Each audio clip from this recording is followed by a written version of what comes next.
Hi guys and welcome to today's video. Today I'm going to be playing with a palette that I bought about, well I don't know, whenever it came out, about 4 months ago, and I never got around to playing with it. It's the Jeffree Blood Sugar palette. How cute is this packaging? You guys have probably seen 1,000,001 reviews on this by now, so I'm not going to be doing that today. I'm just going to be doing a nice little eye look, playing around with this palette. I've not even touched it. I've had it for months and I've not even touched it because I've had so many products just coming through, or buying it, I've not had them. I've just been buying and buying loads of products. I just haven't got around to playing with them all because I've been so busy lately. But yeah, we're going to be playing this palette today. If you do want any swatches, I can do them, but what I'll do is them on my Instagram. So yeah, if you do want them, just put that down below in the comments and I'll do that on my Instagram. I'll leave my Instagram handle in my description bar as well, as I always do. So getting straight into the palette, it's like a video cassette tape, as I'm sure you've seen. It has like all the ingredients on the back and it has blood sugar. It kind of looks like a doctor horror, sort of like, I don't know, it just looks like a horror film. And then inside it kind of looks like a doctor's briefcase, or like where they would have all their instruments in. It has blood sugar, it's like this faux vegan leather, which I really like. And then it has the little clips to open it up. I've not touched any of these shadows, but I've only opened it up. And one thing I did notice is it's quite stiff, like to open up. So you've got to kind of give it a wiggle, but I don't know if over time that'll get looser and looser, which it might just be because it's like the leather that's like really tight and not like loose enough yet, if that makes any sense. But yeah, it looks like this. Look how pretty this is. I try not to blind you, but it's got a really good mirror here, as you can see, and the colours are beautiful. Looking in this mirror just reminded me I didn't have any earrings in. I mean, this palette isn't the most unique palette I've ever seen, if I'm going to be brutally honest. The packaging is so unique, so out there and so innovative, so you know, well done Jeffree. No one else has ever done packaging like this as far as I'm aware. It's really, really innovative and really unique. You know, there's nothing out there on the market that it quite looks like this. I wouldn't say it's the most travel friendly palette, but although it might look scary, it's got a lot of neutral shades here, kind of pops of darkness, glittery shades, metallics. It's not as scary as you may think it is, although it has these bright pops of red, purple, pink. You don't have to use them. You could use these lovely neutral shades here and maybe just put this on the lower lash line or just dust it in the eye to give it a very, very neutrally sort of wash of colour, you know? So like I said, this video isn't going to be a review on the palette, so I'm just going to jump in and put some primer on my eyes. This is the Rimmel London Magnifies Eye Primer, and I'm just going to plop this all over my eyes. Okay, so primer on, I'm just going to go straight in with the shades because I want them to really pop and give some vibrancy. So I want to go into the shade Tongue Pop right here, which is this very neutral pinky peachy shade, and run this throughout my crease.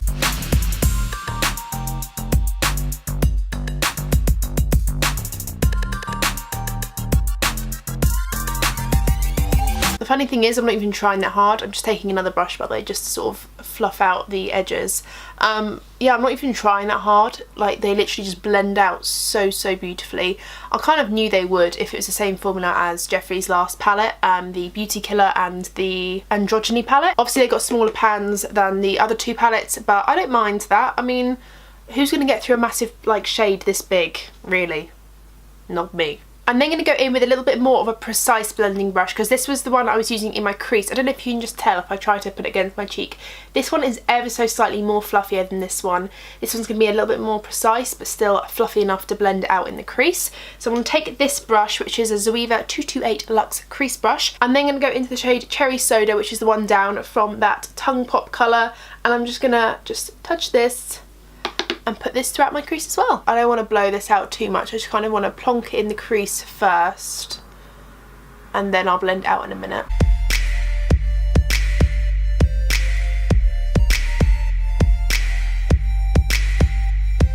Look how beautifully those shadows have blended together. I'm so impressed. With an even smaller blending shadow brush, it looks thick, but it's really, really flimsy. So once you get it into like a circular motion, it gets really, really thin. I can't explain it, but like it tucks into the crease really well. So with this brush, I'm going to go into the shade Prick, which is the brightest, reddest coral colour in this palette, and I absolutely love it. This has like the injection sort of thing on it. I don't know if you can see that. Compared to the rest of the shades with the stars on, this one's got like a little injection. And this one over here, I don't know if you can see it, the camera's focusing enough, has like the medical sign here. We don't really use that sign in the UK, but it's kind of a universal sign for sort of medical care, so you do understand like what that is. So yeah, I'm gonna go into the shade Prick. Just kind of load my brush up. That has no fallout. That has no fallout. Again, I'm just going to push this right into the crease and really bring out that vibrancy of red.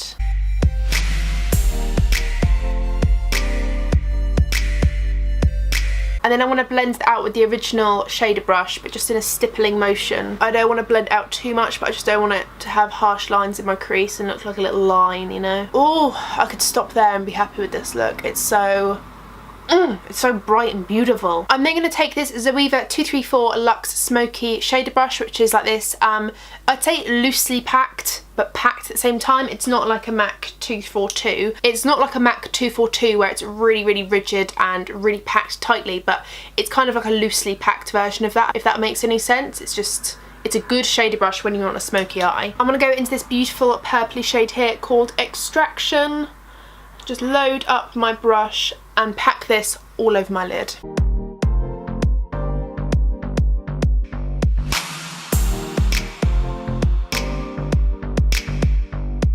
I'd say that this shade, because it's like a vibrant purpley plum colour, does need layering up. I think it'd be better as a crease shade because you could fluff it out more, but when you're trying to pack it on the lid, I'd definitely just recommend just layering it up so it doesn't get patchy. It's not like a patchy shade, but it's because of the colour of it. You're going to find that with a lot of brands that have purpley sort of shadows like this. You just need to layer it up a little bit more because it's very difficult to make purples apparently.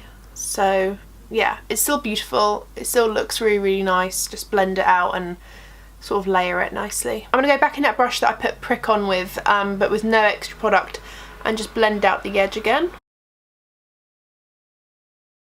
Because this look is turning into a very cranberryish look, which is beautiful, but not quite what I'm going for. I want a bit more vibrancy of purple on the lid. I'm going to go in with this MAC 242, which is what I was talking about a minute ago, with the firmer packing on motion, and go into the shade Root Canal, which is very, very purple. I don't think I own a purple this purple. It's beautiful. Oh my gosh, there was no fallout. I hit it like lightly.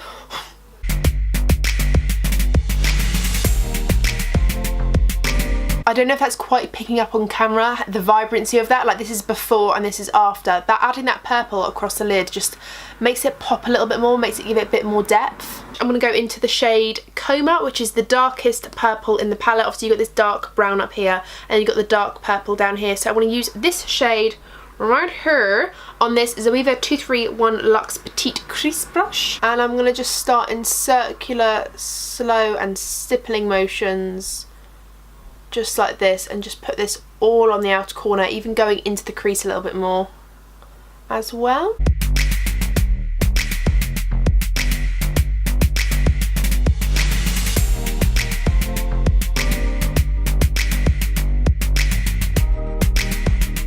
I know I look like I've been punched in the face right now, but just trust the process because I want to blend this out. But I'm going to go into the shade Intravenous, which is this really deep brown shade, and just plonk this literally on the outer corner, just to give it a little bit more, like, instead of a black, because I don't want to change the purple tone of it, but I just want to make it a bit deeper without making it more plummy.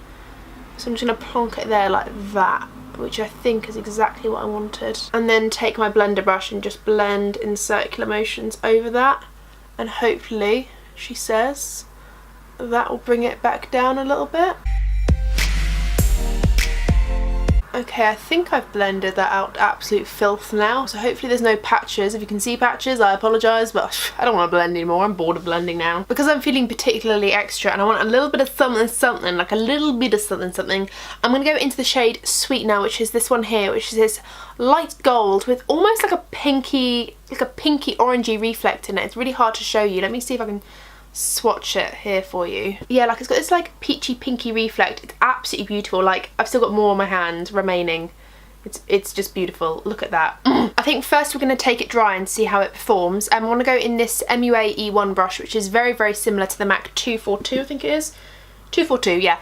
Very, very similar to the MAC 242. Very dense, but this is like literally 10% of the price. Like, where this one is something like £22, this one is like £3. So just so hitting you up on those MUA brushes, they're bloody good. Just kind of smoke out to like literally the inner quarter of my eye. I don't want it everywhere or even to the like half. I just want it in the inner corner. Okay, so this is with a dry brush, and and just packing it on dry. To be honest, that's not bad dry, and I feel like all over the lid that would look really, really pretty, and especially over top of shadow it would look really nice. It just looks like a really nice sort of sheen wash, but I want it to be very, very extra. So I'm going to spray the shade a little bit of Max Fix Plus because I want it to be extra and I want it to be shiny. Oh, okay. It's taking a little bit longer than I wanted it to take, but it's coming. I just switched out my brush because I think it just wasn't bendy enough. I'm going to go into that packing brush that we used and literally just, with no product, just blend out those edges. Just because they're a little bit harsh right now. I'm going to go back into Prick a little bit, just in a really fluffy blending brush, and just blend just over where I've put down that gold, just so it's like a little pop of gold rather than taking centre stage. I'm then going to take this really stark white shade called Glucose, and I'm going to shove this on my brow bone because I want to like highlight it without being sparkly as well. And that is a good matte white. I'm now going to take my absolutely battered brush with nothing on it and just literally just go over parts where it might have got too white. I don't want it to be dulled down too much. Just going over that crease slash brow bone bit. Right there. And then just as I was about to put mascara on, I forgot my lower lash line. So I'm going to take Tongue Pop, which is what we put in our crease at the beginning, and just fluff this on the lower lash line. I bloody hate doing my lower lash line. It like tickles the hell out of me. And then with the same brush I'm going to go into Cherry Soda, the one that we put through the crease again, and just kind of put it on the outer half of it, so stopping when we get to like the colour of my eye, like so. And then on a really small pencil brush I'm going to go into that Coma shade right there and pack this on the outer corner, just right here, just like we did on the top lid, to be honest, just replicating what we've done on the top. Beautiful, beautiful darling, beautiful. Okay, so I'm gonna curl my lashes, put some mascara on, and I might put some falsies on for once in my life because I feel like this look is just so dramatic, it just calls for it. So I'm gonna curl my lashes, apply the L'Oreal Lash Paradise mascara, one of my faves at the moment. I love it, so I'm gonna apply that right now. Okay, so my camera legit cut out, but I applied some lashes. They're not too big, but I feel like they just complement the look nicely. They look nice and fluttery. These are the Kiss Ritzy lashes, and I just feel like they're really pretty. Like they've got some really nice sort of volume to them. I feel like this inner corner is just not playing game at all, but whatever. I'm not very good at lashes, but yeah, they're just like nice voluminous ones, but they're not like, hi, I'm wearing lashes, you know? So yeah, this is the completed look with the Blood Sugar palette. I'm absolutely in love with this palette. This is obviously a very bright and very extra look, but I'm interested to play it with a few of the more, if I can get it open again, this is what I mean, it's gotta take your time with it. I'm interested to play a bit more with the neutral shades in here, and like there's a really interesting colour which is like a greyish purple colour called O Positive there, and it's really interesting, very unique colour. So I'm interested to play around with like this family of colours here and this top row. So obviously if you want to have a look on that, you completely can. This is a very daring, very red, very warm look like I said, but if you want that neutral look out of this palette, just say and I will do that for you. If you've enjoyed today's video, please do not hesitate and give it a thumbs up, and if you haven't hit subscribe already, do so. Join my little makeup family. Join me. Join me. And that is it for today's video, guys. Thank you so much for watching once again, and I will see you in my next one. Bye. A million and one reviews. And inside, whoa. So this, and there's a helicopter outside. Why? I'm a cars. Cars, I hate cars. Why can't you just cycle? Kinda just got been punched in the face. Jesus Christ, what, the whole motorway coming down my small little road? Go away. Oh, baby, I love the way every day. Oh. What is that sound? Wow, what am I sitting on? A mirror. I feel like gloss makes me feel really sassy. I'm like, ooh, are my lips shining? Yes, they are. Oh God, that feels so good. Oh. Sweaty cleavage, be no more.